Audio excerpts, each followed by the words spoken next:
It's Logan Renee of the Soulkation Podcast, a place where you will learn how to shape your own success, how to get over situationships, and how to maximize your unique gifts. For more in-depth tools, head on over to loganrenee.com.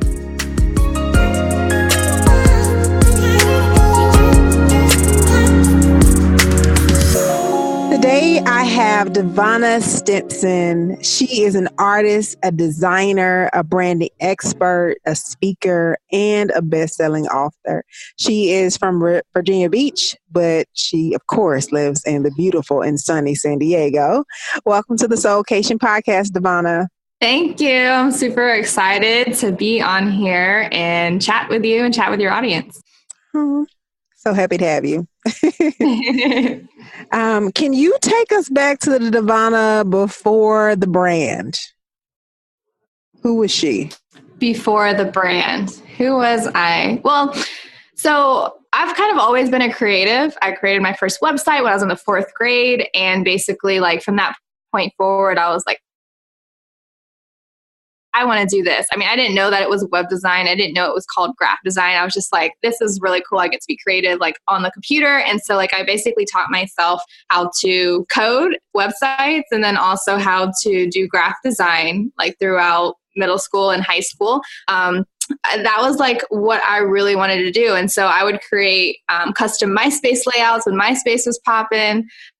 I used to do like custom t-shirt designs. I freelanced and like design party and club flyers and business cards and flyers and things like that. And I just did whatever it took to like be the greatest graphic designer in the world. Like that's what like I wanted, or at least I thought I wanted. And so, you know, I ended up going to college for it. But you know, they say like everything happens for a reason. And so long story short, when I went to college and it was a program, this girl basically like beat me to the last seat in one of these graphic design classes that I needed to get into like the 2nd or 3rd year curriculum. And if I were to have stayed with my major in graphic design, I would have had to stay in school for like an extra 2 years. And I was like, bump that. I am not graduating like no longer than 4 years. And so I ended up switching it to drawing and design. And also like, I kind of felt like I knew a lot more than everybody that was like in my program anyways. Like I didn't really feel like I was learning anything because I'd been doing it for so long. And so I kind of got to like try something new and focus on drawing and design, which forced me to take like a painting class. And it was in that painting class that I realized like, hey, like, wow, I really like painting. I have way more creative freedom. I don't have to deal with like the same type of needy clients that I've had to doing freelance. And I've always like looked at murals and dope like artwork and been like, man, I think I could do that, but I don't know if I can. Like, I wish I could do that. And then when I took the painting class, I was like, oh my gosh, I have the potential to do this. And so that's when I made the decision, like, I hate graphic design. I don't want to do this anymore. And I want to really hone into my craft on painting. And so that's kind of like when I was kind of doing like a transition between graphic design and doing painting. And then also building a branding company with my husband called Strive and Grind, which at the time wasn't. It was like a lifestyle brand. And so I was like doing a bunch of things, trying to paint, trying to do graphic design, trying to build this lifestyle brand with my husband, Kevin. And then, you know, I basically dedicated like the past 5 years to building Strive and Grind with him. And we transitioned it from lifestyle brand to branding company. Long story short, after 3 years of building the company to a successful multiple 6-figure company, I decided that, okay, this is my time that I can actually transition out of the company and focus on the things that I want and actually like start painting again and actually do the things that I've been wanting to create and accomplish. Because I basically put everything on the back burner to just focus on this one thing, because I knew that building this company with Kevin was going to get us to where we wanted to be a lot faster. So that was me before now, being focused in building my brand as an artist, as a painter, and then also in creating and soon to be launching my movement, Gangstar Creative, where I want to help creatives thrive in both business and life, teaching them like the business side of things, because so many creatives don't value themselves. They don't know how to make money and thrive as a creative. And I have a lot of experience over the years with freelance and building a company and being an entrepreneur and, being in masterminds and things like that, that it would be selfish to not be able to share that with other creatives, because I really just want to annihilate the status quo of the starving artist. And so that's kind of like my mission now. Yeah.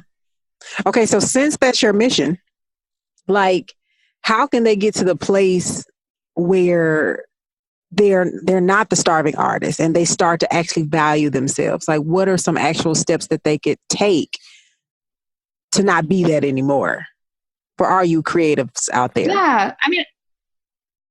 So I think it all starts with mindset. I think for some reason, I don't know what it is. I don't know if it's because most creatives are introverted, or, their family never really family and friends didn't really support them, or it's a society thing where people not a lot of people appreciate the arts or value it. And so I think a lot of times it really just comes with mindset where you have to value yourself. You have to charge money and not be afraid to charge money for your talent and craft. Whether you are a makeup artist, a painter, a graphic designer, a dancer, any type of creative, you just need to learn how to value yourself first.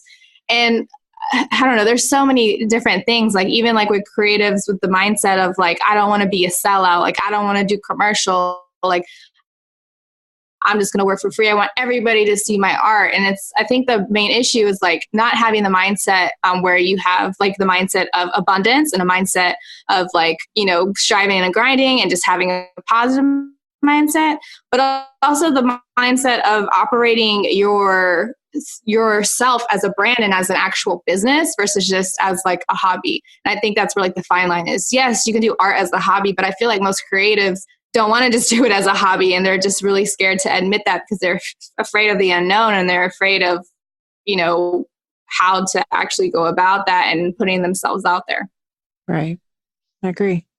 I mean, it does start with your mindset, and how you view yourself and how you see yourself, and knowing that either way, I'm great enough, Yeah. So what would you recommend they do as far as setting prices? So I guess if they are an artist, what would you recommend they do as far as setting their price list, where they should start or what? Yeah. I mean, I think it all varies, right? Definitely do your research, do tons of research. It depends on obviously what your craft is and what your niche is. So if you're a graphic designer, it's different. If you're a painter, it's different. Dancer, whatever, makeup artist. And just see how you want to position yourself in your industry. Do you want to be the premium brand, a luxury brand? Do you want to be the cheap option, and kind of from there, look at other artists in your industry who brand themselves as in those specific niches and see how they're charging. And that's a really good place to start. I think it's really up to you how much you want to charge. How do you value yourself? How do you want others to value yourself as an artist as well? Obviously, you have to compare it to the market, and you have to, there's levels to this. You can't just come out the gate charging $1 million. Right. But I mean, there's also, just whatever you believe you are worth and what your craft is worth, because nobody has your talent. There's no other you. There's nobody that can do what you do. I know for me, for as a painter, it helps me charging a specific price per square inch, and then that helps me depending on the size of the canvas, that's how much I charge for my paintings. Sometimes it might be more because it's more detailed and whatnot, or maybe they need a faster turnaround. But that's been something that I've been doing more recently, what I do right now, and it seems to be working well. Now in the future, I might change that, but I think that's been a good start for me. Nice. I love it. There are some women who listen to this podcast that are married, and some are working full time, some are full blown entrepreneurs, and some want to start businesses with their spouses. So what would you recommend, 2 tips to remember when you're working with your spouse in a business setting? Ooh, good question. 2 tips. I would say one is that just know that every relationship is different. Just because you see, B and Jay-Z, that like you have couple goals, power couple goals. Like every relation is different and every relationship functions differently as well. And so I strongly believe that working with your partner is not for everybody. But I also know that if you can get through working with your partner, you literally get through everything. So just know that like if you come to a point where you're like, this isn't working, don't feel super defeated, because you should value your relationship obviously more than your business. And if it's like affecting the relationship and it's getting to this point where it's like, this isn't working, maybe we should like not do this. Maybe we should try this another time, you know? But just know like it's okay if like you can't make it work with your partner. So just like, you know, just knowing that. And then 2, just having like open communication and also understanding each other's personalities. And so I think it's really beneficial to take the DISC profile test. So I think Tony Robbins has a free one. So just like Google DISC profile test, Tony Robbins. And so that kind of like shows like a person's working style and personality in that sense. And then 16personalities.com really helped me and Kevin, because we're actually total polar opposite personalities, which is why like we butt heads a lot when we were working together in the business. And it also just brings awareness, and it makes us like come to this like conclusion of like, okay, this is how you are, this is how I am. Like knowing this, like we can figure out how to make this work, or we can agree to disagree. So I think just knowing that, one, not all couples are the same. Don't feel defeated if it's not working, because it's not for everybody. And then 2, just having open communication, being able to talk to your partner about things going on in the business and outside the business, and just knowing each other's personalities really well. Yeah, that's good. Because you don't know, one, how to do marriage, because there was no class, you know, in school. There was never, especially, you know, in high school, and then you put business on top of that. So I love every strategy that you gave. That's great. Thank you. So you were quite young when you started your whole entrepreneurship journey. Like you went from college. Did you go from college to an entrepreneur? I mean, I considered myself an entrepreneur like when I was like middle school, high school, because I was like freelancing. I mean, I did like the lemonade stand thing as a kid. Like, you know, like I used to like bring a Ziploc bag of toys like in elementary school and stickers and like selling that to my classmates. So like it kind of like trickled early. But I mean, I freelanced for a really long time and really tried to like navigate that world. So I would say, I don't know, since I was a teenager. Okay. So for the people who are, let's say they're full-time employees, but they definitely want to do something on the side. And they're like, okay, so where do I get started? What do I do as an entrepreneur? Like, what does that look like? What would you recommend that they do when they're entering this world of entrepreneurship? Maybe a mindset or some type of tactic or tool that you used or been using for a long time. What would you tell them? It's like a really loaded question. I mean, there's like a difference between being an entrepreneur and there's a difference between just having a hobby and a side hustle, right? Yes. So obviously you have to bootstrap. Like that's what we did to build Strive and Grind. Like Kevin was working corporate. I was working a couple part-time jobs. And we had to bootstrap and use that money and credit cards to build our business from the ground up and go into debt for it, which we don't regret at all, any penny doing that. And so like if you are working a full-time job right now and like someone's telling you like you should be doing, you know, XYZ, and you're like, yeah, like I've really been wanting to do that. I want to, you know, do that as like a side hustle. I think the main thing is like, you know, mindset. Like being an entrepreneur is not easy at all. Like it's going to be harder than sitting at your desk, going into your cubicle, doing your 9 to 5 everyday routine shit. Like it's not going to be like easy at all. The easy part it's like having the idea and then like, you know, jumping ship. And then after that, it's like actually putting in the work and building the systems and like going through failures and just riding the roller coaster. Like that's the hard part. So I think it's good and important to know like where you see yourself in the future. Like what is your vision? Like if you see the entrepreneurial lifestyle as something that is something that you want that'll benefit you like in 5 to 10 years, like is it going to require, like is what you want to do going to require you to like not be home a lot? Is it going to require you to, you know, lose a lot of sleep? Or is it going to require you to XYZ, you know, it's just like thinking about like where you want to be and just knowing that when you are wanting to become an entrepreneur, you're going to have to take those risks and make a lot of sacrifices just like that. But you have to be okay and come to terms with that and be okay with taking those risks because you know what your end goal is and you know you have to put in that work to achieve and reach that vision that you have for yourself. Right. And it sounds so cute. You know, I'm an entrepreneur, I'm doing this, but that work and that dedication and commitment has to be there. It has to be there. Yeah. I mean, it's so different when you're actually like, when you go from like bootstrapping and then when you're like, peace out, put in your 2 weeks and like, oh shit, like this is for real. Like I have to pay rent. I have to, you know, pay for groceries, gas, you know, kids, dogs, like whatever. Like it starts to be really, really real. And you're the one that you have to hold accountable for actually, you know, going to quote work and putting in the time and making sales and making money. You know, because you don't have that comfort and you don't have that security of having like the job. So you have to be okay with that because some months are going to be great and some months are going to be shitty. So it's kind of just being prepared for that. Yeah, I agree.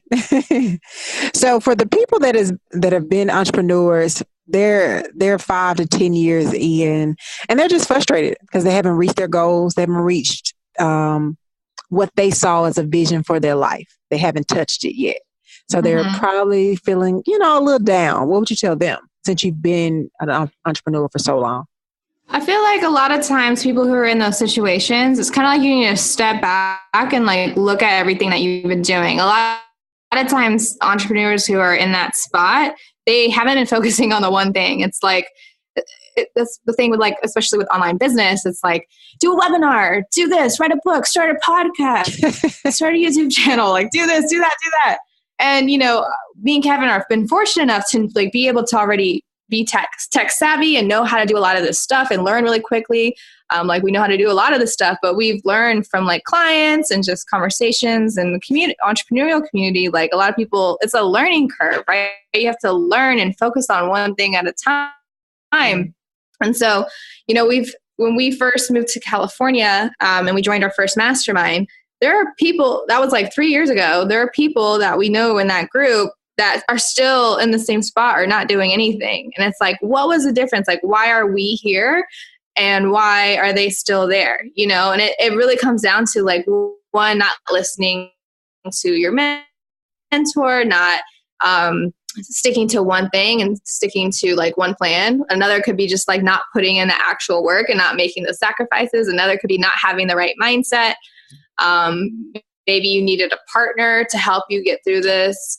Maybe you should have, you know, hired help. Some people feel like they need to do it all on their own. So there's like a lot of different factors. So I think it's just something to like, you have to sit back and reflect on like, what are the things that you did over those 5 years and how many of it can you actually like be proud of and say that you like saw it through all the way to the end.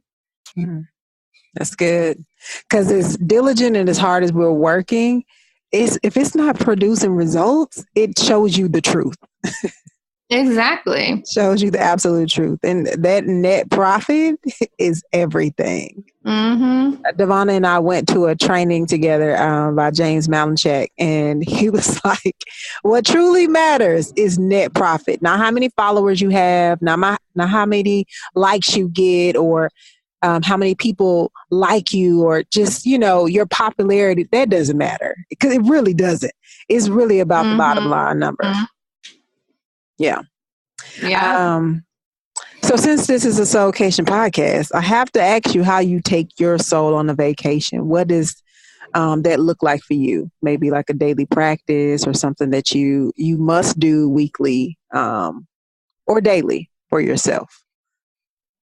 There's like a lot of ways that I feel like I do that. You know, a big one is like just chilling, honestly, just watching Netflix with Kevin. Like that's like our thing. It's a great way for us to just take a pause into like the daily grind and just like escape creatively into different shows and movies. So that's like what we do mostly. And just like making sure I'm keeping balanced and I'm not like working like, you know, 24/7 and actually making time to like go out and have fun. Like having fun is definitely a big factor that I need in my life. Cause if I don't have fun, like I'm just in like a dark place. And so just making sure like hanging out with friends, I'm talking to people, going out, having fun, doing things that I like to do, spending quality time with Kevin, my dogs, like those are like the main things that like keep me going. And then just making sure like I love having like a day where I'm just like not working at all, or day or two, you know, and just like it just open to whatever I want it to be. Yeah, I agree.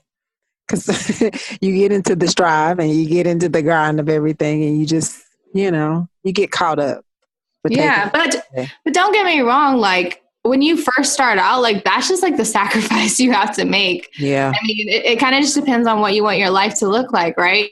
And so I know for me and Kevin, when we first started building Strive and Grind, like we were literally striving and grinding all the time. And in the end, it kind of hurt us, you know, as a relationship, as like, you know, individuals, mentally, emotionally, physically.